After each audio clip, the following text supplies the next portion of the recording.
human researchers uncover a submerged. Its interior stuns the world. Part 1. The sonar made a sound that Doctor had never heard before. She had spent 15 years studying the ocean floor. She had mapped underwater mountains and discovered ancient shipwrecks. But this sound was different. It was wrong. She leaned closer to her screen and watched the data scroll past. The numbers did not make sense. Something very large sat at the bottom of the trench. It was 8,000 meters down, deeper than any human had ever built anything. And the shape was strange. It had straight edges. It had perfect angles. Nature did not make things like this. "Run the scan again," she told her assistant. A tall man with tired eyes pressed the buttons on his console. The sonar pulse went out into the black water below them. Seconds passed. Then the sound came back, and the shape appeared on their screens once more. It was real, it was there, and it was massive. The research vessel Abyssal Pioneer floated alone in the Pacific Ocean, 300 miles from the nearest land. The ship carried 12 scientists from 6 different countries. They had come to study volcanic vents on the ocean floor. They had not come to find this. Picked up the satellite phone and called her supervisor in Tokyo. She explained what they had found. There was a long silence on the other end of the line. "Are you certain?" he asked. "We have scanned it 4 times," said. "The object is approximately 2 kilometers long. It is not a natural formation. It is not any known wreck. It is something else." 24 hours later, 3 military ships arrived. Government officials came aboard the Abyssal Pioneer. They looked at the data and made phone calls of their own. Within a week, the small research mission had become the largest international scientific operation in history. Watched all of this happen around her. She had made the discovery, but now it belonged to everyone. Scientists flew in from every major university. Engineers brought equipment she had never seen before. News helicopters circled overhead until the military pushed them back. And still, no one knew what waited at the bottom of the ocean. The submersible was called Hadal 7. It was an experimental craft built to survive pressures that would crush ordinary submarines like paper cups. Only 3 people could fit inside. Demanded to be one of them. After much argument, the officials agreed. On the morning of the dive, climbed into the small metal sphere with and a pilot named Wei. The hatch closed above them. The water swallowed them whole. The descent took 4 hours. Watched through the tiny window as the light faded from blue to gray to black. Fish with glowing bodies drifted past like ghosts. The pressure outside grew stronger with every meter they dropped. The metal walls around them groaned and creaked. Checked his instruments constantly. His hands were shaking. "The hull is holding," he said, more to himself than to anyone else. Wei said nothing. He focused on the controls and kept them falling deeper into the darkness. At 7,000 meters, the temperature inside the submersible dropped. At 8,000 meters, could see her breath in the cold air. They were now deeper than Mount Everest was tall. They were in a place where humans were never meant to go. Then the lights appeared. At first thought she was imagining things. Her eyes had grown tired from staring into nothing, but saw them too. Small lights, faint and far away, arranged in a pattern that could not be natural. "What is that?" Wei whispered. No one answered. They already knew. The submersible's floodlights cut through the water and revealed the object below. His heart stopped. Her mind refused to accept what her eyes were seeing. A ship lay on the ocean floor. Not a boat, not a submarine. A ship built for traveling between stars. Its hull was smooth and silver, untouched by rust or decay. Strange symbols covered its surface. Towers and spires rose from its back like the buildings of an alien city. Windows lined its sides, dark and empty, staring up at the tiny humans who had come to disturb its sleep. For a long moment, no one spoke. No one moved. The only sound was the hum of the submersible's engines and the slow drip of condensation from the ceiling. "It's beautiful," finally said. Was crying, he did not seem to notice. "How long has it been down here?" Wei pulled up the sediment readings on his screen. His face went pale. "The layers suggest 40,000 years, maybe more." 40,000 years. Humans had still been living in caves back then. They had not yet invented farming or writing or cities, and something had already traveled across the stars and crashed into Earth's deepest ocean. The submersible circled the vessel slowly, recorded everything with the external cameras. She noted the damage on the underside of the hull where it had struck the ocean floor. She counted the windows and the hatches and the strange antenna-like structures that sprouted from the nose. This was not a small craft. This was not a scout ship or a probe. This was something built to carry many passengers across vast distances. This was a vessel of a civilization that had mastered the stars while humans were still learning to make fire. "There," said, pointing at his screen, "that looks like an airlock." He was right. A circular door sat near the front of the ship, slightly recessed into the hull, guided the submersible closer. The door was large enough for them to walk through if they could somehow open it. "We should wait," Wei said. "We should report back and let them decide what to do." Knew he was right. Protocol demanded that they return to the surface and let the experts make the next move.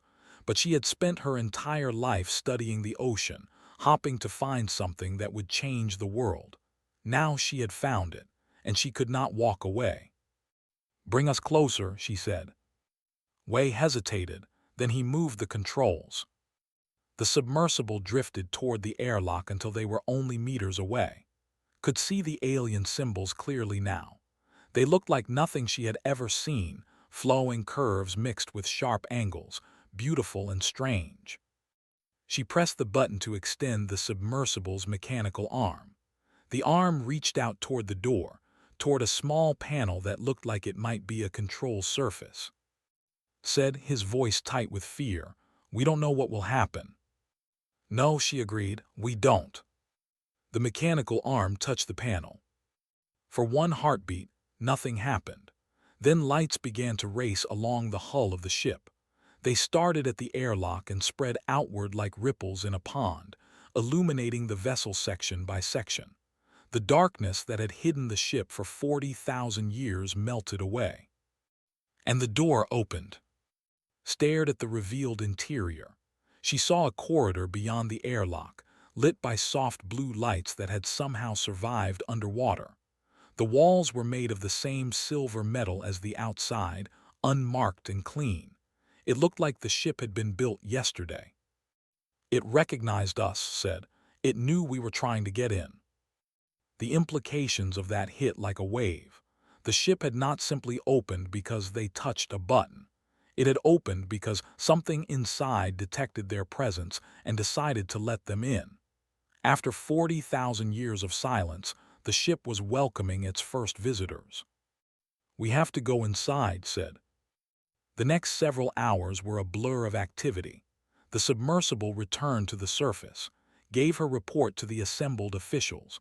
Arguments erupted. Some people wanted to send robots into the ship first.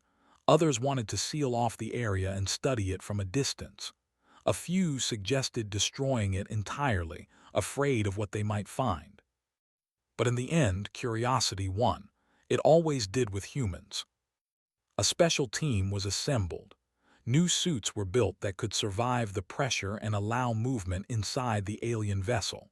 3 weeks after the initial discovery, stood once again at the bottom of the ocean, this time inside a pressure suit, walking on her own feet toward the open airlock. She stepped inside. The air was breathable. Somehow, impossibly, the ship had maintained a livable atmosphere for tens of thousands of years. Removed her helmet and took a breath of air that had been recycled by machines built before human civilization began. The corridor stretched before her, curving gently to the right. Doors lined both walls, each one marked with symbols she could not read. The ceiling glowed with soft light that seemed to follow her as she walked. Behind her and three other scientists entered the ship. Their voices were hushed, almost reverent. They were standing inside a piece of technology that should not exist, built by beings they had never imagined. Every step they took was a step into the unknown. They explored the ship for hours. They found rooms that might have been living quarters, with strange furniture sized for bodies larger than humans.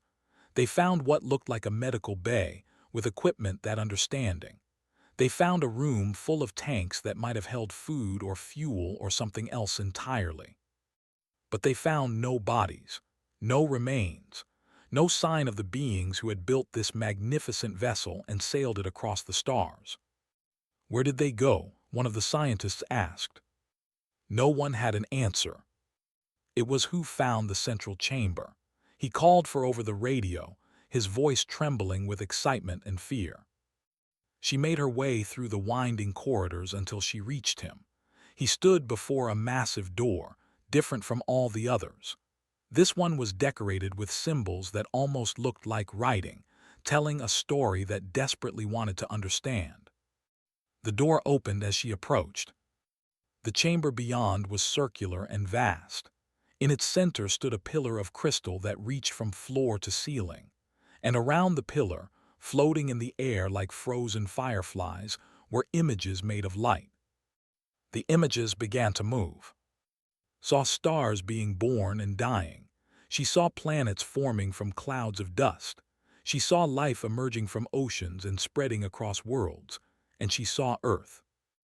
The images showed her home planet across millions of years. She watched continents drift and mountains rise and ice ages come and go. She watched the first fish crawl onto land. She watched dinosaurs rule and fall. And she watched humans appear, small and fragile, struggling to survive in a dangerous world. Someone had been watching her species from the very beginning. The images shifted. New symbols appeared alongside them, translating themselves somehow into meaning that could understand. She saw dozens of other species from other worlds, each one labeled and cataloged, each one marked with the same word. Failed. And then she saw humanity. Their entry was different. It pulsed with active light. It was still being updated even now as she watched. The label read, Unprecedented, Observation Ongoing, Status, Unknown. A new message appeared, one that seemed newer than the rest. They survived the filter. They should not have survived the filter. Await further assessment. Blood ran cold. Somewhere deep in the ship, something began to move. Part 2. 3 months had passed since the discovery. The world had changed. Everything humans believed about their place in the universe had been torn apart and rebuilt from nothing. Doctor stood in the central chamber of the alien vessel, surrounded by equipment and scientists and armed guards. The crystal pillar still glowed in the center of the room. The floating images still danced around it. But now there were cables running along the floor and computers humming against the walls. Humanity had moved in. The ship had been given a name. They called it Object Prometheus, after the god who brought fire to mankind. Some people thought this was fitting. Others thought it was a warning they should have listened to. Every major government had sent representatives to the site. The United Nations had formed a special council to oversee the research. Scientists from every field worked around the clock, trying to understand the technology that surrounded them. Engineers studied the hull material that could survive any pressure and any temperature. Biologists analyzed the air recycling systems that had worked perfectly for 40,000 years. Physicists stared at the engine room and wept because the math made no sense. But the real breakthrough came from Dr. was a linguist from Nigeria. She had spent her career studying how languages evolved and how meaning could be extracted from symbols. When she first saw the alien writing that covered the ship, she knew this would be her life's work. For weeks, she made no progress. The symbols refused to yield their secrets. They did not follow any pattern she could recognize. They did not relate to any human language in any way. Then she realized she was thinking about it wrong. The symbols were not words. They were concepts. Each one contained not just meaning but context, emotion, and connection to other concepts. It was like trying to read a language where every word was actually a poem. Once she understood this, the translation came faster. She fed her findings into a computer system that could process the connections between symbols. Day by day, the alien language opened itself to her. And then she unlocked the archive. The ship's database was vast beyond imagination. It contained information about thousands of star systems. It held the histories of dozens of intelligent species. It documented the rise and fall of civilizations across millions of years. And at its heart was a single, terrible truth. Called for an emergency meeting. Was there, along with the heads of every research team and several government officials.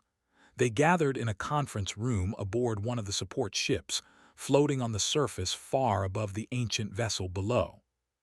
"I know what this ship is," said. "I know who built it, and I know why they were watching us."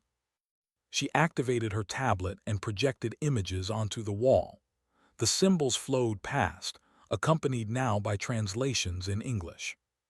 "The builders called themselves the architects," she explained.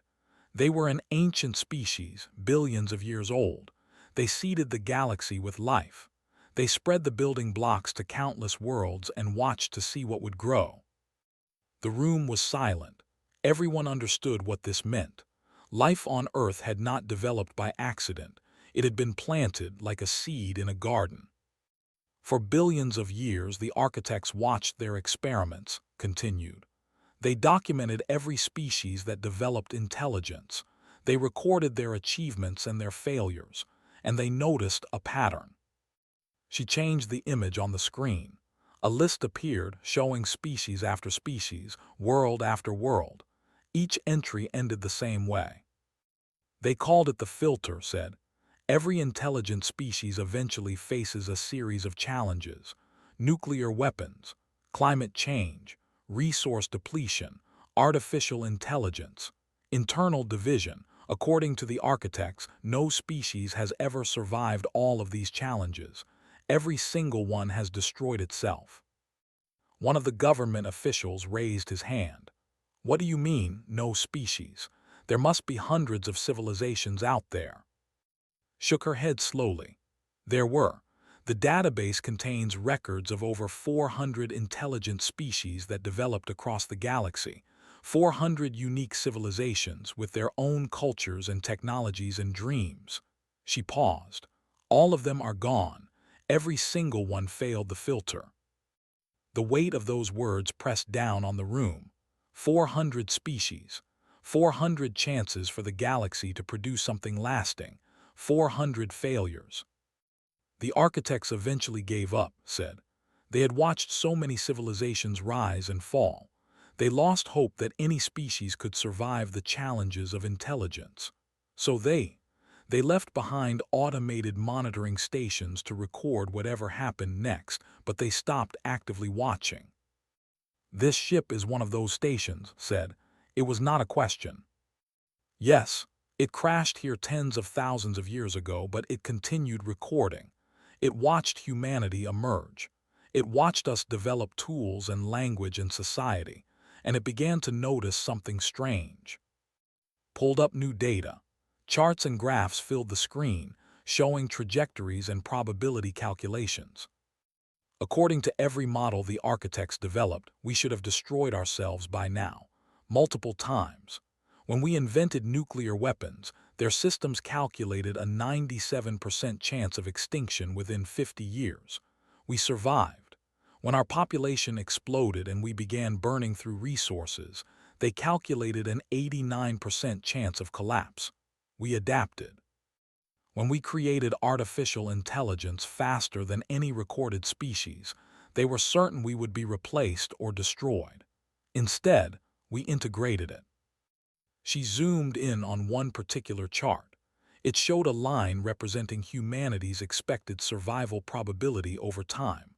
The line kept dropping toward zero, and next to it, another line showed humanity's actual status. That line stayed level. "We broke their models," said. "We did things they thought were impossible, not once but over and over again." The monitoring station began sending alerts back to whatever remained of the architects. Something unprecedented was happening on a small planet around an ordinary star. One of the scientists spoke up. "You said they. Did anyone receive those alerts?" His expression grew complicated. "That brings me to the last part of my discovery. The ship is not empty.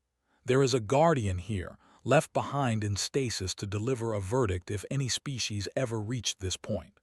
When Doctor touched the archive 3 months ago, she triggered a wake-up sequence." Every eye in the room turned too. She felt the weight of their stares and remembered the sound she had heard that day. Something moving in the depths of the ship. Something that had been sleeping for longer than human civilization existed. "The Guardian is awake," said, "and it wants to speak with us." The next day, humanity met its first alien. The Guardian emerged from a chamber deep in the vessel's core. It was tall, nearly 3 meters, and its body was made of something that looked like living crystal. Light moved beneath its surface, pulsing in patterns that might have been thought or speech or simply the rhythm of its strange heart. It did not have a face in any way humans would recognize. It did not have limbs that moved like theirs, but somehow, looking at it, felt that she was in the presence of something ancient and wise and terribly sad. A crowd had gathered in the central chamber. Scientists and officials and soldiers, all staring at the being that had waited 40,000 years for this moment.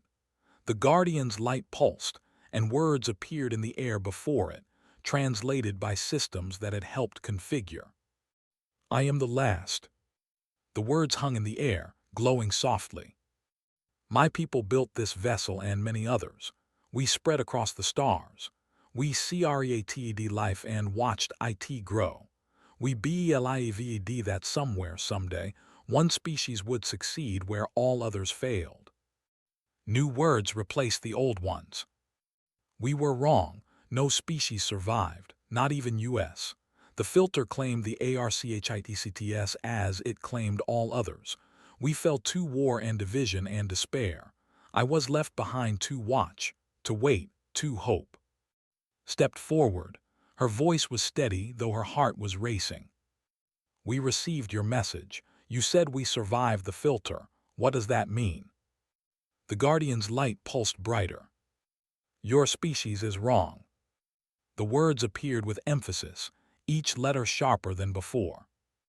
"You are fragile. Your lives are short. You fight among yourselves constantly. You forget your own lessons. You make the same mistakes generation after generation.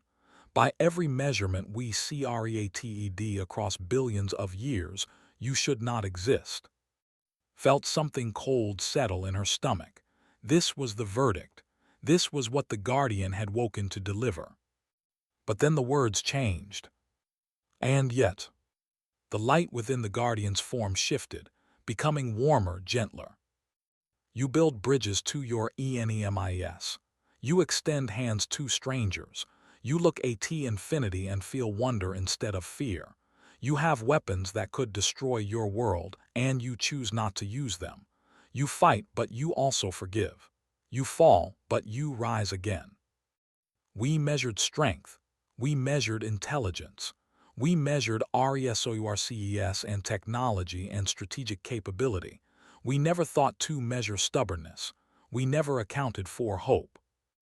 Realized she was crying. She was not alone. Around her, hardened scientists and stone-faced officials wiped tears from their eyes. "You did not pass the filter by being the best. You passed it by refusing to accept failure. You passed it by being unreasonable." The Guardian moved closer. For the first time, noticed that its light was fading. Its form was becoming less solid, less bright. It was dying, she realized. It had held on for 40,000 years just to deliver this message, and now its time was finally ending. "I have waited so long. I had given up hope, but you have shown me that I was wrong to despair." The galaxy has been silent for eons. Empty WRLDS circle dead stars. Great CIVILIZATIONS left behind only RUINS and dust. But now there is a species THAT survived. Now there is a people who can reach for the stars and take hold of them. The Guardian's form flickered. Its light grew dimmer still. The database contains everything we knew. Star MAPS, TCHNOLOGIS, the locations of other MONITORING stations, the HISTORIS of those who came before. It is yours now. Use it well. Reached out her hand toward the fatting being. Wait, there is so much we want to ask, so much we need to know. The Guardian's light pulsed one final time. You will find your own answers. That is what makes you different. That is what makes you worthy. Go now, the stars are waiting, and they have been dark for far too long. The Guardian's form dissolved into particles of light that drifted upward and vanished. Where it had stood, there was only empty air and the soft glow of the crystal pillar. Silence filled the chamber. No one moved, no one spoke. Then Doctor walked to the nearest console and began typing. Data flowed across the screen. Star maps, coordinates, the locations of 100 other vessels scattered across the galaxy. Well, she said, her voice thick with emotion but determined, I suppose we have work to do. Wiped her eyes and smiled. The weight of what had just happened pressed down on her, but beneath it she felt something else rising, something like hope. Humanity had homework to do, and for once they knew exactly what they needed to study. Part 3. 5 years had passed since the Guardian delivered its message and faded into light. The world had changed more in those 5 years than in the previous century. Humanity now knew it was not alone. More importantly, humanity knew it was special. Doctor stood on the observation deck of the starship Hope of Earth, watching the blue marble of her home planet shrink behind them. The ship was humanity's first vessel capable of traveling between stars. It had been built using knowledge from the Architect database, constructed in orbit by thousands of workers from dozens of nations. Today was launch day. Today, humanity took its first step into the galaxy. The ship carried 500 crew members, scientists, engineers, doctors, soldiers, and diplomats. They came from every corner of the Earth, speaking dozens of languages, carrying the hopes of 8 billion people with them. Their mission was simple but vast. They would travel to the nearest Architect monitoring station and see what secrets it held. Was 63 years old now. Her hair had turned gray and her joints ached in the morning, but she would not have missed this journey for anything. She had been the first human to set foot on an alien vessel. She intended to be among the first to travel to the stars. Stood beside her, watching the Earth fade into the distance. He had aged too, his face lined with years of hard work and harder discoveries. But his eyes still held the same wonder they had shown when he first saw the alien ship on his sonar screen. I never thought I would see this day, he said softly. Neither did I, admitted. When we found Prometheus, I thought understanding it would take centuries. I never imagined we would be flying our own starship within 5 years. Smiled, that is the thing about humans. We are faster than anyone expects, including ourselves. The journey to the monitoring station would take 3 months. The ship traveled through something the architects called compressed space, which did not pretend to understand. The physicists had explained it to her many times. Something about folding the distance between 2 points and sliding through the fold. It sounded like magic, but it worked. During those 3 months, the crew trained and studied and prepared. They ran simulations of every scenario they could imagine. They learned the architect language that Doctor had decoded. They practiced first contact protocols, even though they did not expect to meet anyone alive. Spent most of her time in the archive room, reading the histories of species that had come before. Each story was different, but they all ended the same way. There had been artists who painted with light. They destroyed themselves in a war over resources. There had been builders who constructed cities that floated in the clouds. They fell to a plague they created while trying to make themselves immortal. There had been explorers who mapped half the galaxy. They were wiped out by an artificial intelligence they built to help them. 400 species, 400 unique ways to fail, and humanity had somehow avoided all of them. The monitoring station appeared on their sensors on the 87th day of travel. It was smaller than Prometheus, a sphere about half a kilometer wide, orbiting a dead star. Its surface was covered in the same silver metal, marked with the same flowing symbols. Captain Sarah, a former Navy officer who now commanded humanity's first starship, gave the order to approach. The crew gathered at their stations. Weapons were powered up, just in case. Scanning equipment reached out toward the ancient structure. No life signs, the sensor officer reported. No active power signatures. It appears to be dormant just like Prometheus was. Felt a mixture of disappointment and relief. Part of her had hoped to find another guardian, another chance to speak with the beings who had watched over humanity for so long. But another part of her feared what they might find. The galaxy was full of dangers, and they were very far from home. The boarding team assembled in the shuttle bay. Insisted on joining them, despite the captain's protests about her age. Came too, along with Doctor and a squad of armed soldiers. They loaded into the shuttle and crossed the void between their ship and the station. The airlock opened at their approach just as Prometheus had done. The station recognized them. It welcomed them inside. The interior was different from the ship they had found on Earth. Prometheus had been built for travel, with corridors and chambers designed for a crew. This station was built for watching. The walls were covered in screens that flickered to life as they walked past, showing images of distant worlds and long-dead civilizations. They found the central control room at the heart of the sphere.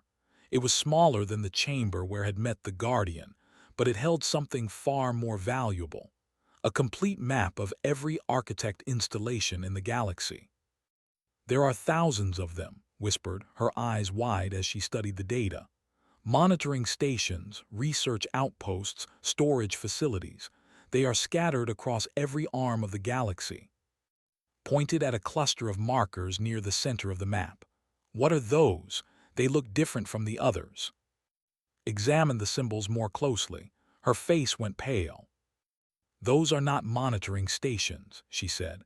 "Those are archive worlds, places where the architects stored everything they learned. All the knowledge of 400 civilizations, preserved for whoever came next." The implications hit like a physical force. Somewhere out there were entire planets filled with the accumulated wisdom of species that had risen and fallen across millions of years. Technology, art, philosophy, science.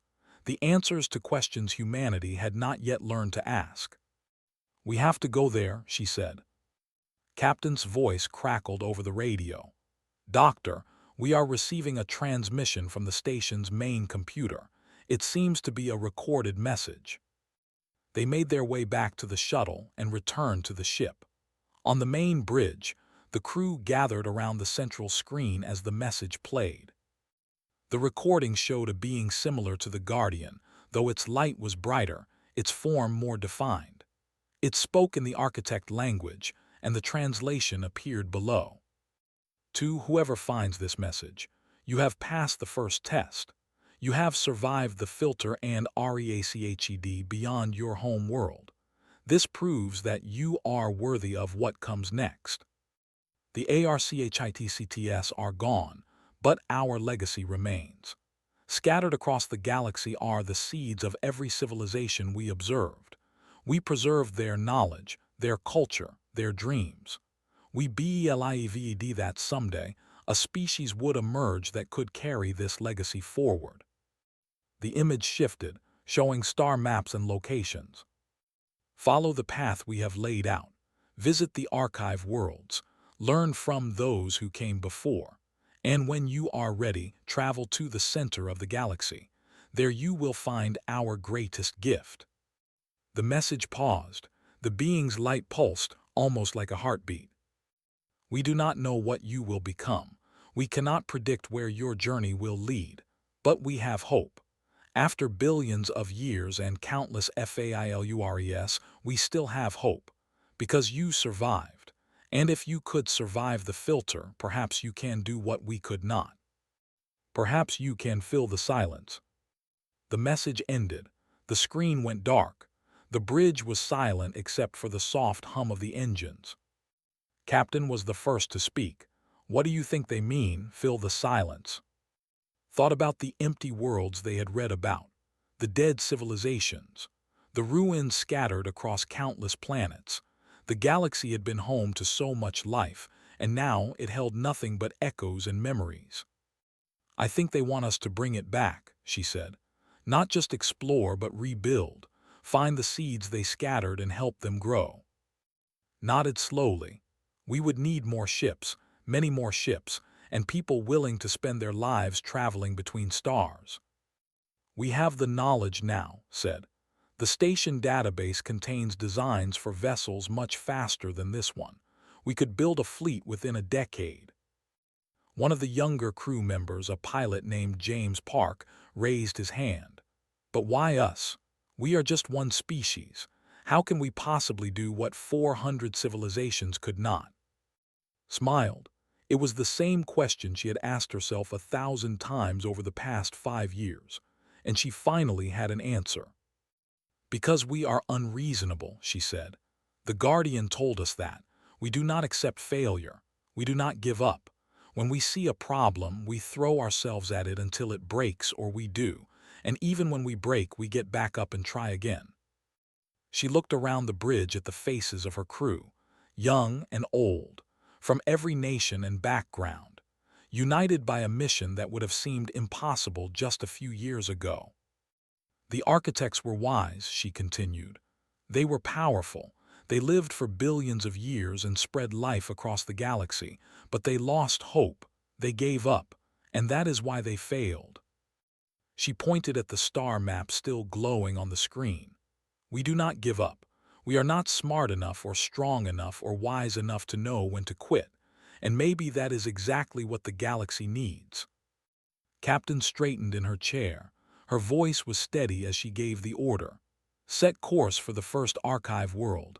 It is time to start our homework." The hope of Earth turned toward the distant stars. Behind it, the monitoring station went dark, its purpose fulfilled. Ahead lay a galaxy of wonders and dangers, of ancient secrets and new beginnings. Watched the stars blur as the ship entered compressed space. She thought about the Guardian, fading into light after waiting 40,000 years. She thought about the 400 species who had reached for the stars and fallen short. She thought about the billions of humans back on Earth, looking up at the night sky and wondering what would come next. They were counting on her. They were counting on everyone aboard this ship. The weight of that responsibility was enormous. But so was the opportunity. The galaxy had been silent for too long. It was time to make some noise. Somewhere out there, on archive worlds and in ruins, and in places humanity had not yet imagined, the seeds of 1,000 civilizations waited to be discovered. The knowledge of beings who had lived and loved and dreamed across millions of years, preserved by watchers who never stopped hopping. Humanity would find them. Humanity would learn from them. And humanity would carry their legacy forward to whatever came next. Because that is what humans did. They reached for things that were too far away. They dreamed dreams that were too big. They refused to accept that anything was impossible. And now, finally, the universe was about to learn what happened when you gave such a species the keys to the stars. The answer, suspected, would be wonderful and terrible and absolutely unprecedented. She could not wait to find out.